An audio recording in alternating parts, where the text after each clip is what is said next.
Hi, welcome to Hollywood Crime Scene. This is Rachel Fisher. Hi, this is Desi Jedeikin. What's up, Desi?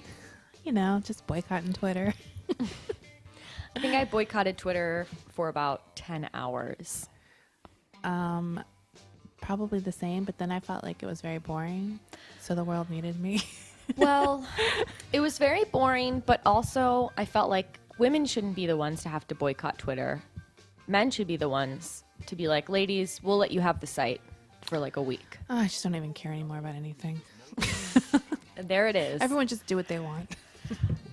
So, do you have any updates this week? No? We want to just get right to it? Sure, let's get to it. All Everyone's right. dying to hear part 2, I'm sure. They better be. If you haven't heard part 1, this is a 2-parter episode. Go back, listen to last week's episode, which is Jesse James Hollywood part 1, and then listen to this episode, which is Jesse James Hollywood part 2. So where we last left off, Jesse James Hollywood was having dinner at the Outback Steakhouse in Northridge with his girlfriend, Michelle Lasher.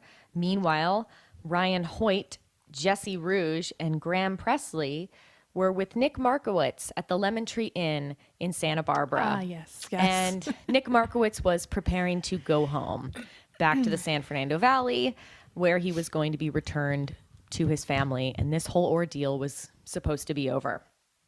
However, that's not what happened at all.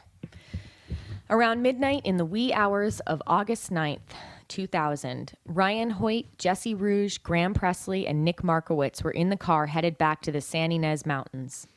Nick, of course, thought he was going to be transported back to his home in West Hills, but things started looking grim when the car pulled up to the secluded area off the 154 highway.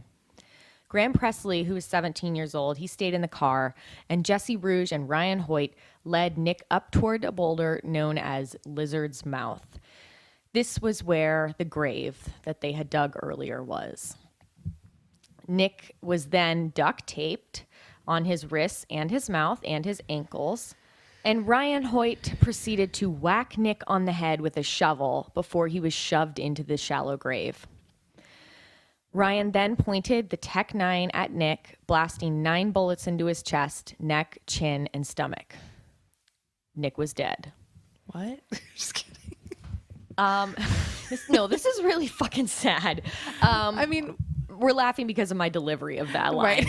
Not because this is a horrible fucking tragedy. So Nick was then covered with branches, and the 3 guys left the scene. literally the worst thing I would never do is go to a grave. Like I would just be I think that every time I see it in a movie where they like make the person dig the grave or something. Right. Like that's where I'd be like, fuck you. I'm not spending my last few moments on earth. I know that Nick didn't dig this then. But it's just like to go to, I don't know, like. Well, this whole case, I mean, there's so many reasons that make this story so tragic. One of them being that this boy, that he was a child, this young boy, he really thought he was going to be okay. Right. And he really did think that he was going along with all of this stuff just to get the heat off of his brother. He didn't want to cause problems for his older brother. This is someone he really looked up to. He trusted these guys. He befriended some of them. He even had a little love interest with one of the associates, one of the younger girls who was hanging out with all of them, Natasha. Well, it's also like people when they get killed for $5 robbery or something. You really don't think people are going to kill for such a small amount of money. And even though this is more than $5, it still was like it was $1,200. Yeah. It's the whole thing. You think you might get your ass kicked, right? Like right. But it just goes to show like just the sheer tragedy of this whole event.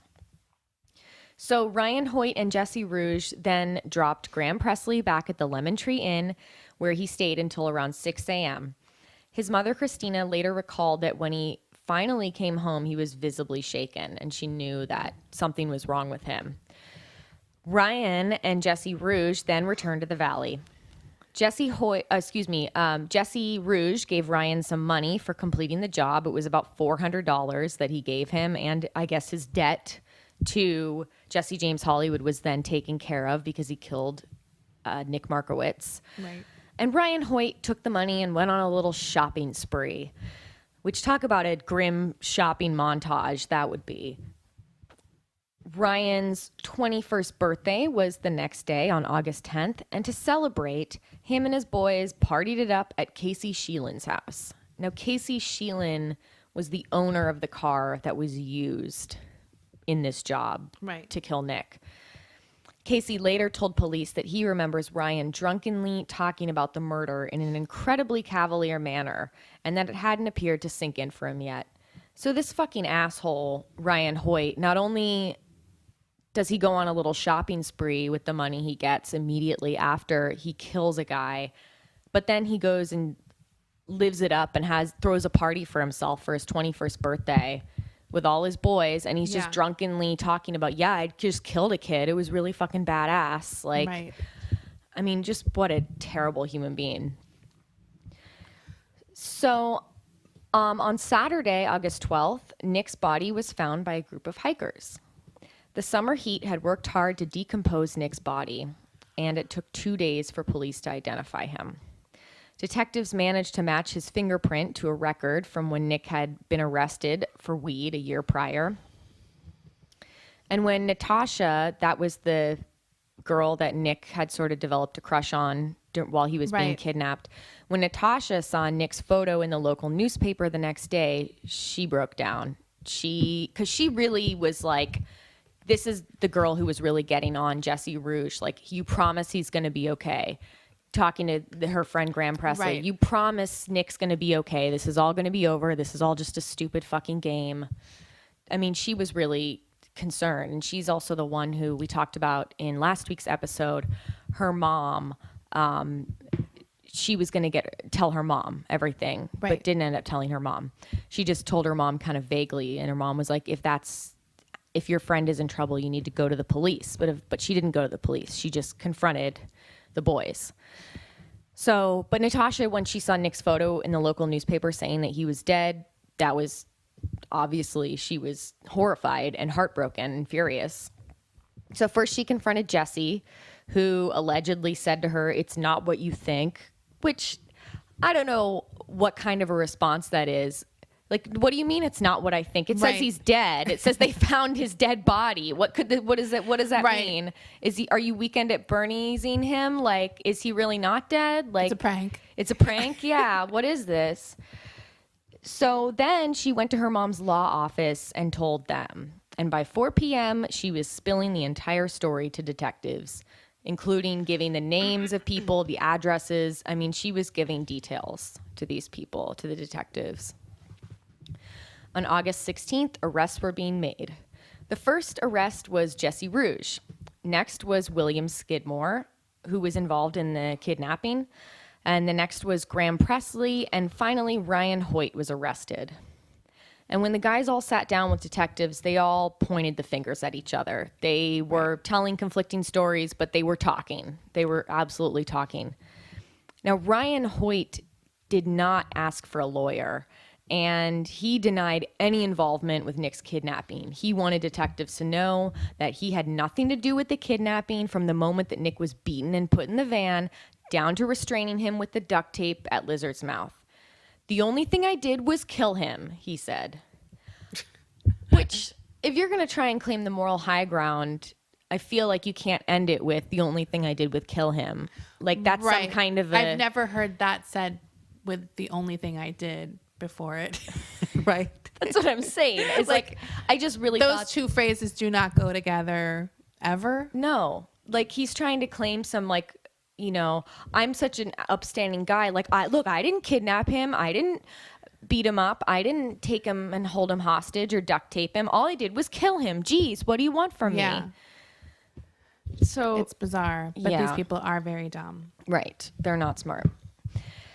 Meanwhile, Jesse James Hollywood had drained $24,000 from his bank account and took off with Michelle Lasher, who was his girlfriend, to Las Vegas. By the time Jack Hollywood got in touch with his son, Jesse and Michelle were headed to Colorado.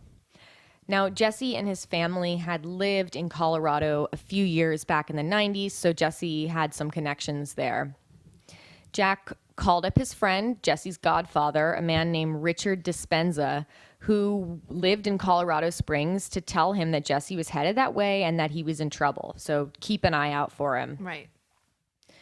Jesse and Michelle wound up staying with Richard, and the next day, Michelle would end up getting back on a flight to LA, and Jesse checked into a Ramada in Colorado Springs. When police questioned Richard Dispenza, he lied and later on was given 3 years probation for harboring a fugitive. On August 20th, Jesse got in touch with a childhood friend, Chaz Salisbury, who drove Jesse back to Los Angeles. And on the drive, Jesse just starts spilling to Chaz about the whole story. He tells him everything. He's like, yeah, we killed this guy. Like, this is what I'm in trouble for. So there's a lot of talking going on. These people are so dumb. Like, this is when I always get really mad with criminals, and I realize I should be happy they get caught. But it's like, if you're going to go there, like, at least keep your fucking mouth shut. They're not very smart at all. It was a combination of stupidity, but also wanting to brag. And arrogance. Arrogance. Yeah. Yeah. They're just not good people all around. So Jesse returned to West Hills and went to John Roberts' house. Now, if you remember, John Roberts was the family friend with the kind of shady past, friend of his father's. And Jesse goes to John Roberts' house because he's looking for a fake ID. A week later, a SWAT team busted into John Roberts' house, but Jesse was nowhere to be found. He was put on the FBI's most wanted list, and a $50,000 award was offered to anyone with any info on Jesse's whereabouts. Really? Yes. I mean, I'm sorry, but for this crime, I wouldn't think that would be an FBI's most wanted. Well, they killed a kid. I know, but a lot of people are murdered every day, right? I don't know. I'm just curious what makes it. Maybe was it the kidnapping? It might have been because it was became a high profile case because it was so crazy. It was. I like don't a know bunch enough of about kids. it to know what makes you a FBI's most wanted. Well, I feel like probably because this happened in the suburbs, in like a pretty affluent, rich, white sort of community, and these were such young kids that people just really thought of them as boys. And, it was a 15-year-old kid that was killed. And I guess that's my guess as to why, because it did. Well, I'm wondering if there is a real a threshold you have to meet to get on the FBI's most wanted. Like I'm wondering if the kidnapping makes it a federal crime rather than a state. Do you know what I mean? Like, it was because of the torture and kidnapping or something. It was because of the kidnapping and holding a bounty for him, holding ransom, because essentially the kidnapping. That's what I'm thinking, because lots of murders happen, right? Right. So, sorry, I just did something very sexual to Desi right now. I don't want to talk about it. I don't either. She's silenced me. I'm sorry. Shut the fuck up. Okay. So he has this FBI. The FBI is looking for him. $50,000 bounty on his head. In November 2001, Ryan Hoyt was sentenced to death. And he's still alive and on death row in San Quentin. So justice was served there. Whether or not you believe in capital punishment, he's going to be locked up forever. He's not getting out. And in California, he probably won't be put to death. He won't be put to death, but I guess they were able. So he's the one who said, that's the only thing I did was kill him, right? Yes. Okay. And so that's why he went through pretty fast. Yeah, he went through pretty fast. He even actually during his trial, he tried to deny that he killed him. He tried to back up, but they're like, no, we have your testimony. Right. You didn't ask for a lawyer. So he fucked himself over. He totally fucked himself over. But you know what? Fuck him. He deserves it. I don't care. Yeah, he's a fucking loser. Jesse Rouge was charged with aggravated kidnapping and was sentenced to life in prison with the possibility of parole. And in 2013, his parole was granted, and he has been out of prison ever since. He served 11 years. So Jesse Rouge has been a free man for the last 4 years. Wow. Which is crazy when you think about it. I didn't know he was just walking around. Right. He didn't kill him, but he fucking killed him. He saw Entourage in the theater, probably. And that's the real tragedy. William Skidmore was sentenced to 9 years in prison, but released in 2009 after serving just 7 years. And Graham Presley, who was the youngest, was sent to a California youth authority where he remained incarcerated until he was 25. I actually found his Twitter account while I was searching, but it was private, so it was locked. His tweets are protected. His tweets are protected. I'm sure Graham is like beyond traumatized. Like, right. I don't even want to go into whatever. I can't even imagine being 17 years old and being swept up in all that and thinking, because he didn't think they were going to kill him. He was among the kids that were involved, the young, the kids under 18 that were involved that had no idea. And he was totally swept up in this. I mean, those are the details we have. We don't actually, who knows what could have really gone down, but we do know that he did stay in the car during the actual murder. So in the movie Alpha Dog, they portray him, as just this silly 17-year-old stoner kid who knows that Nick Markowitz is about to be killed, but doesn't do anything to stop it, but can't watch it, so he goes back in the car. So you don't feel that bad for him because you're like... He didn't do anything to stop it. Right. Even though he's like probably traumatized and terrified because this guy has an automatic weapon. Being stoned. Oh my God. Dude. I'm not going to pretend to know exactly what was going through this kid's head. It's traumatizing. So the Markowitzes were awarded $11 million in a civil suit for the death of their son. So they definitely got a lot. Now I understand. What? Now I understand.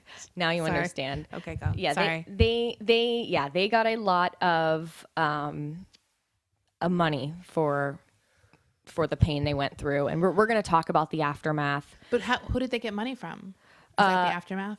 They got. Okay. We're talking. The Markowitzes got money in the civil suit from different families involved. Okay. So they got $11 million. But where was Jesse James Hollywood, the mastermind behind all of this? Well, Jesse was in Brazil, soaking up the sun and going by the name of Michael Costa Giroux, which I feel like he couldn't have picked a douchier name. Why 3 names?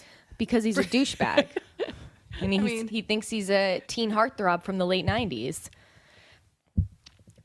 Or Miguel or Mike, as his neighbors in Brazil would call him. He was living in a little surf beach town called, I'm going to butcher this, I'm very sorry for all of our Brazilian listeners, Saquarema, with his Brazilian girlfriend and 2 dogs. And this town wasn't that far from Rio de Janeiro. It was around there. According to his neighbors, he mostly kept a low profile in town, save for a few domestic altercations he had with his girlfriend. What? Surprise, surprise. Right. He also had domestic violence problems. And he also got in some bar fights. He was known, which also, surprise, surprise. He told people in town that he was working as an English tutor, but he was actually living off of $1,200 a month his dad was sending him, which I found that amount ironic because that is the amount that was owed to him by Ben Markowitz. So I don't know. That seemed a little grim to me for some reason. So he's living with this woman, and meanwhile, the FBI, they're on his case, and they start speculating to where he could have been. Right. And they got the idea that he could have skipped town and gone to Brazil, because they had known other criminals who had fled to Brazil before. It's a nice tropical place. There's gorgeous girls. It's out of the country. They can hide out. It's not expensive to live there. At least I assume on $1,200 a month. It said he was living comfortably. Right. So the FBI was starting to get tips, and authorities had determined that after the murder, Jesse had made his way down to Rio de Janeiro with a fake Canadian passport.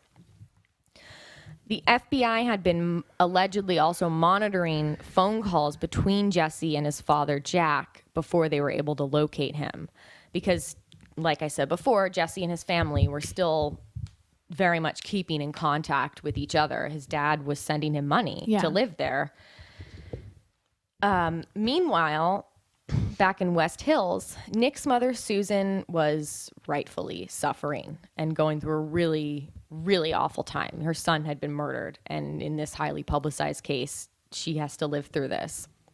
And over the next few years, she would fall into a deep depression and attempted suicide 13 times. Shit. Yeah. So she was obviously not in a happy place when Jessie Rouge was granted parole in 2013. She spoke out against that. She did not like that. She's like, fuck you. You helped kill my son. You go away forever. Like, I have to live with this forever. I can't even imagine what that would be like. But she went to all of the hearings. She went to all the trials. She wanted to see it go down. She wanted to make sure that these people who were responsible for her son's death were getting the justice that they deserved. So Ben Markowitz eventually he was arrested once after the murders for a separate, like a drunk driving thing, I think. But he eventually did get his life back on track. He got a job, he got married, and him and his wife ended up having a son. And that's really all the information I could find on his life after all of this. Right. So, in March of 2005, Jesse and his girlfriend headed to a cafe in town to meet up with Jesse's cousin, who had called and said that she was in town. Except this was not his cousin. It was actually a Brazilian federal agent. So, he was fucking busted. Marcia Race, who this is the name of Jesse's girlfriend, was like, wait a minute, you can't arrest him. I'm pregnant with his child. Does she know that that's not how it works? Well, is that a Brazilian law that I'm unfamiliar with? Jesse was actually under the impression that he couldn't be extradited to America if he had a child with somebody. Oh, okay. Which isn't true. Right. But she went for it. She's like, that's my son. Like, this is his son. This is his son. He needs to stay here. But they're like, no, actually, we're taking him back to America. And they did. And this woman, Marcia, was 6 months pregnant at the time. And she had no fucking idea about Jesse James Hollywood and the murder. She really just thought this guy was Michael Costa Giroux. But why did she know about that he couldn't be extradited if she was pregnant? What did he tell her? That was his plan. Okay. Getting her pregnant. I know, but you said that she said, you can't take him, I'm pregnant. I guess she said that after the fact. Oh, I see. After she found out. Okay. But she didn't know when he was being arrested. So even after she found out, then she was still like, well, it's too late. I'm in love. Sorry. I don't know. Right. Okay. So she's an idiot. So Jesse was taken back to California, where he was booked at the Santa Barbara County Jail. This is the same jail. This is the time when he would be in jail with my ex-boyfriend / drug dealer.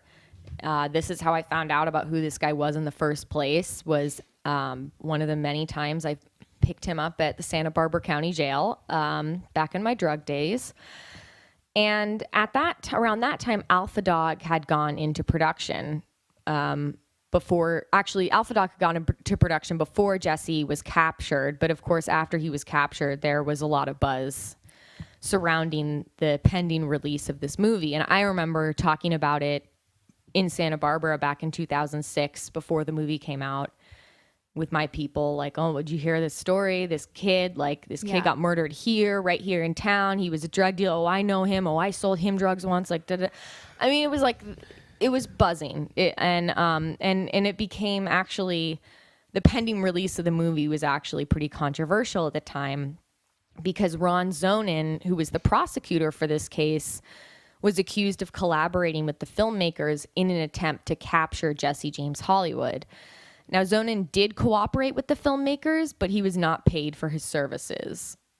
And Jesse's lawyer actually tried to stop the release of the film because he was like, this is going to taint the jury if they see this, and they know he's this bad guy.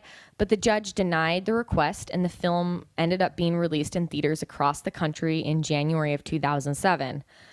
Now, just a side note, I don't know if I mentioned before, like, I guess I didn't see this movie before I got sober. I guess I would have had to have seen it after I got sober.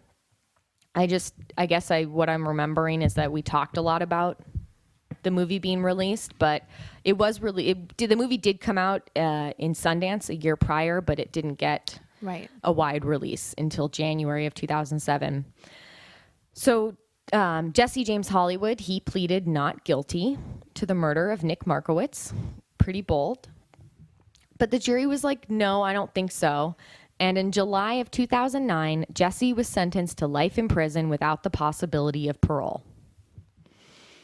In a 2009 letter to the Santa Barbara Independent, Susan Markowitz, she penned like an open letter of sorts to this local Santa Barbara newspaper. And she said, Jesse James Hollywood should have been charged with 2 murders, mine as well as my son's, which, you know, obviously highlighting the incredible amount of grief that this woman has had to go through. And I read the whole letter that she wrote. It was really obviously heartbreaking. And I think it's interesting because you hear so much about the details of the serial killer's life or the murderer's life or what they're up to, but you don't often hear in these stories about the effects, sort of the intricate details and the intimate details of the family's effects afterwards. So it was very kind of chilling to read this letter that she had written, detailing her struggle after, because logically you're like, oh, it must have been awful for the family, right? But to hear it broken down, really broken down, where she's like, I've attempted suicide 13 times, I've been hospitalized, I have full-blown alcoholism, like my whole life is real, like I'll never get to see my son grow up, this is a broken human being, rightfully so. So that was pretty fucking heavy to read, needless to say. Here's something that's a little lighter and more ridiculous that I've been wanting to talk to you about all week. Desi, on January 19th, 2014, Jesse James Hollywood married Melinda Enos. This is a woman that he had been exchanging letters with from prison since 2013. They had a small ceremony at the Calipatria State Prison in California. Now, Melinda had been following Jesse's saga since he was on the run. She had actually seen him on an episode of America's Most Wanted, which, by the way, has to be one of the worst places to look for a husband, in my opinion. It's worse than Tinder. Almost worse than Tinder.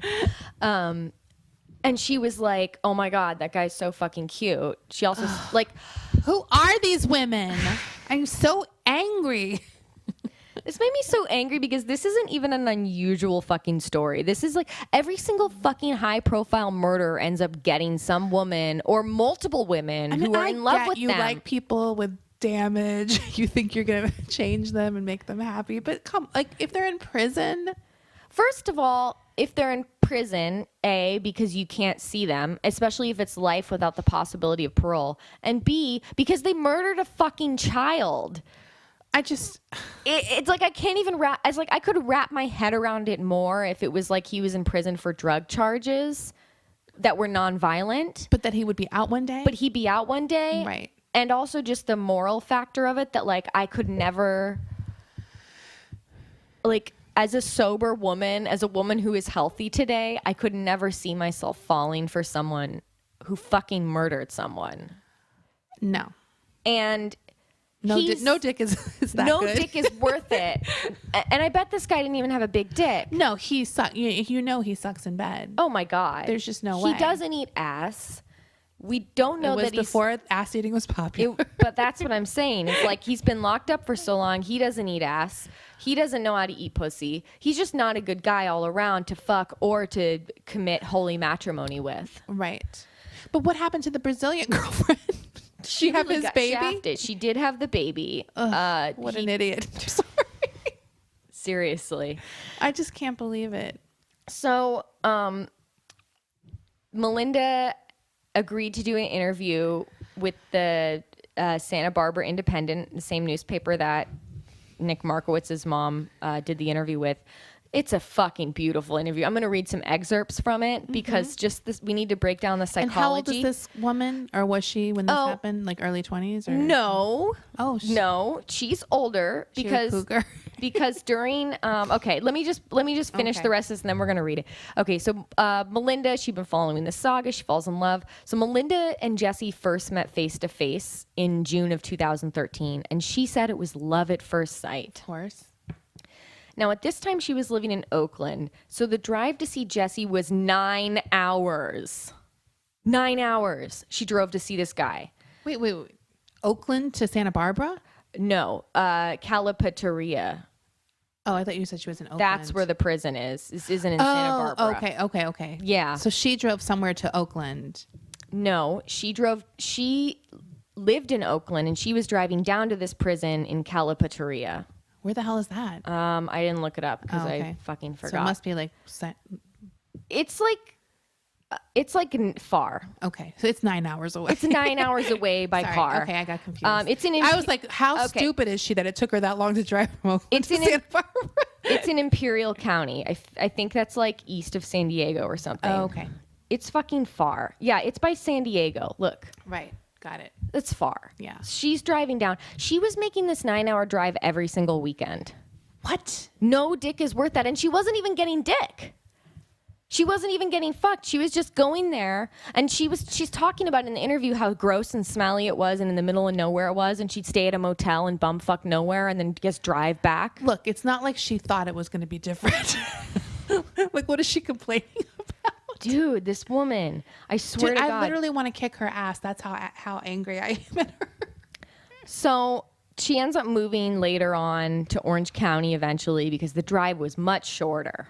So that's a great reason to just uproot your whole fucking life. Right. By the way, this woman has a 19-year-old daughter. Oh. And that's what she said in the interview, but she would not say her age because the lady never tells. According to the picture, she looks about, I guess, like in her mid-30s, but I don't know. I have no idea. I feel like she must be older than that because by this point, Jesse was...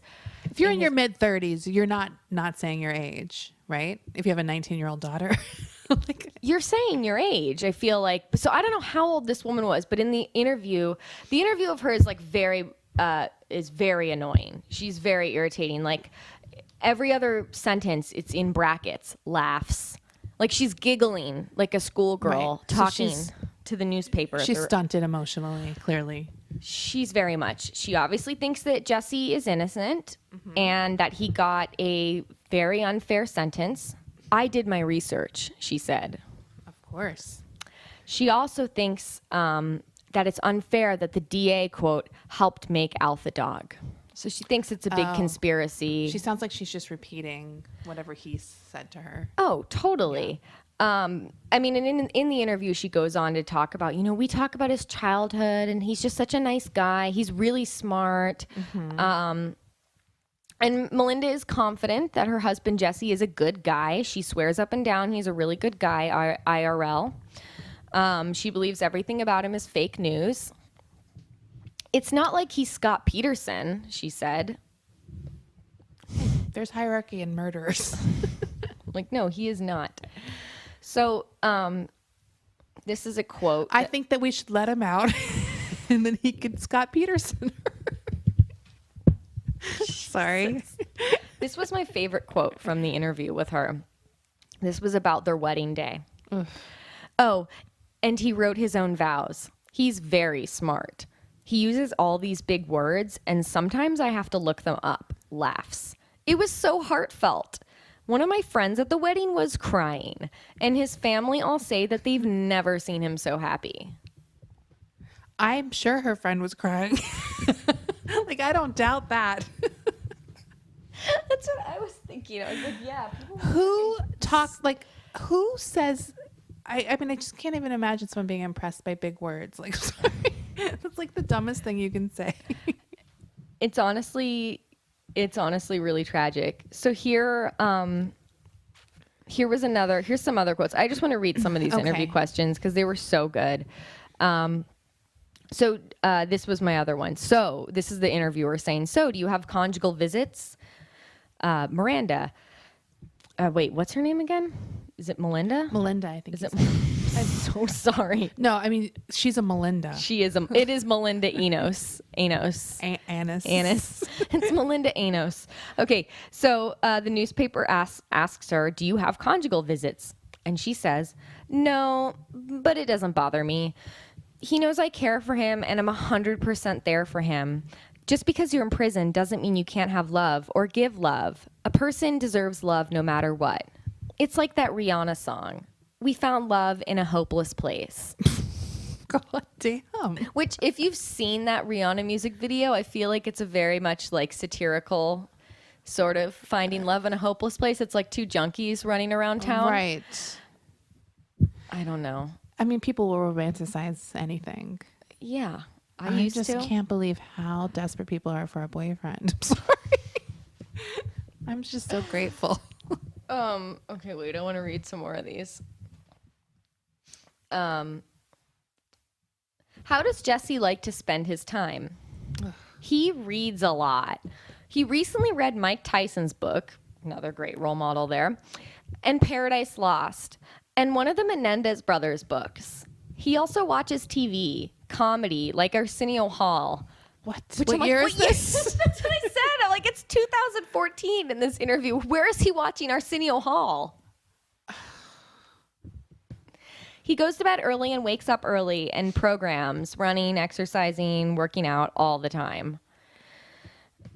This one's really good, too. The newspaper says, I assume you weren't the first woman to write Jesse. Does he stay in contact with the other ladies? Melinda. He has had a lot of women interested, but he dropped them all on his own. Laughs. I never asked for names or anything. A while ago, he said he had started to cut them off because he fell for me. I don't buy that. This woman needs to go get help, seriously, and go see a therapist because no dick is fucking worth this. And like I said before, she's not even getting the dick. Yeah. So whether or not she's even fucking someone on the side and getting hers, which whatever, that's not even the point. The point is that she's romantically hung up on this asshole. I mean, part of me is trying to see the positive here, and I feel like, well, at least she's not letting a man abuse her in person. Like, at least he's not able to do, like, if she wasn't with him, she'd be with some guy who would be like beating her up or stealing all her money, probably. Like, right. So at least she's kind of safe from herself, right, in a way. Okay. I mean, and that's my silver lining. That's the best I can do. I'm sorry. That really is the best thing to do. I mean, she bought him his own wedding band. It was $100 band because apparently you're not allowed to have more than $100 piece of jewelry in prison, I guess. She had to buy her own wedding band, of course. So prison really is keeping her from doing stupid things. This is true. This is a silver lining I have not looked at before. This is what you get when you talk to an abused child. They're always looking for how to make a situation better. The most dour fucking It's like my pathetic. one skill. Oh my God. No, but she, there's a picture of the two of them together. She has really crazy eyebrows. So I definitely am going to post that on our Instagram this week. Here's a picture of them together. I'm showing this to Desi. Oh, she's not horrible looking. No. But she does look insane.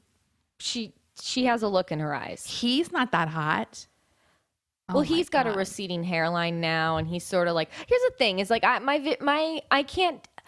Look, if you're a murderer, you need to be fucking hot for me to go to prison. Like, do you know what I mean? Like, right. Like, if Jesse James Hollywood was like a really cool stand-up guy, I'd be like, oh, he's an attractive guy. But because I know he's such a piece of shit, I'm like, no way. Right. Well, yeah. It's not like. Right. Like, and she.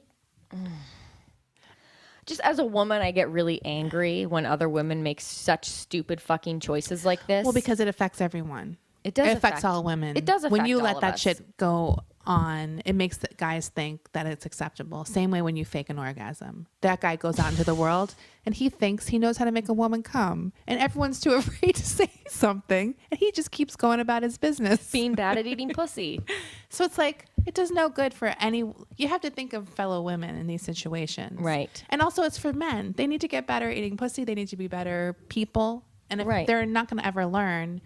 I mean, it's like we don't need to be their moms propping them up and sending them money in Brazil. Like, do you know what I mean? Like, right. Because she is sending him cards and letters and stuff all the time. And I'm sure he's not even doing half of the work. Of course he loves her. it's hard to find a woman that stupid. Like, Right. I mean, he's not getting any other offers. I'm sure but you know what? I think he is getting other offers, and he has all these chicks on the side who are sending him shit. So you think has other women and he's lying to her? Yeah, because I do think there's other women as stupid as her. Because they fall in love with Maybe. Charles Manson. They fall in love with whoever. I mean, I'm sure they're not going after Ed Kemper, but they're going after... Oh, he's still available? I'm just kidding. He is, because I Googled him last night. Did you see him in the promo for that Mindhunter series? Brendan and I were watching it last night, and as soon as he came on screen, I got a little too excited. I was like, it's Ed Kemper! It's Ed Kemper! He's like, who is that? I'm like, just listen to what he did. He fucked heads. And he did... Yeah. Anyway, it's a He's sickness. an insane person. He's insane. Okay. I mean, that's really it. That's the story of Jesse James Hollywood. So he's married now in prison. He's not available, ladies. He's off the market. Sorry. I'm sure you'll find some other sociopath. There's plenty of them on Twitter. Okay. All right, that's it. Bye. Bye.